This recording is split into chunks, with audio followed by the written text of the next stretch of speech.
Bonjour et bienvenue sur Speaklo. Aujourd'hui, je vous propose une nouvelle vidéo sur le paraverbal.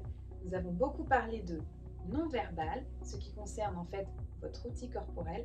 Aujourd'hui, nous commençons l'étude du paraverbal, c'est-à-dire tout ce qui concerne votre voix et votre langage. Et donc, commençons par le premier élément du paraverbal, la voix, qui est indispensable pour prendre la parole. Votre voix elle est très importante, il faut en prendre soin et savoir comment l'utiliser. Et la première règle, bien sûr, c'est de savoir se faire entendre.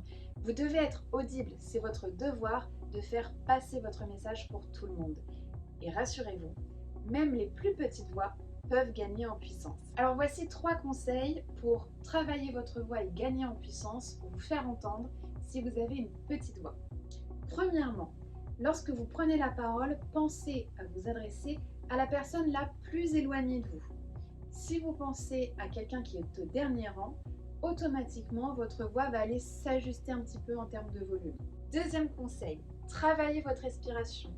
Une voix qui porte, c'est une voix qui envoie en fait plus d'air sur les cordes vocales pour les faire vibrer. Tous les exercices de respiration que vous trouverez sur cette chaîne peuvent participer à faire évoluer votre voix. Troisième et dernier conseil, travaillez vos résonateurs. Les résonateurs, ce sont toutes les cavités que nous avons dans le masque et dans la poitrine où les sons viennent résonner après que l'air ait fait vibrer les cordes vocales. Vous trouverez plein d'exercices de chant notamment sur YouTube pour travailler vos résonateurs et je vous promets une vidéo très prochainement à ce sujet. Une fois que vous êtes audible, vous pouvez ensuite vous amuser à jouer avec des variations de volume. Si par exemple, vous vous mettez à parler plus fort dans votre prise de parole, cela va aller raccrocher l'attention de vos auditeurs, ça va les saisir, cela va les interroger et peut-être que ça va remettre un petit peu d'énergie. A l'inverse, vous pouvez aussi prendre le pari de baisser le volume pour créer une sorte d'espace de confidentialité qui va forcer un tout petit peu plus la concentration de vos interlocuteurs.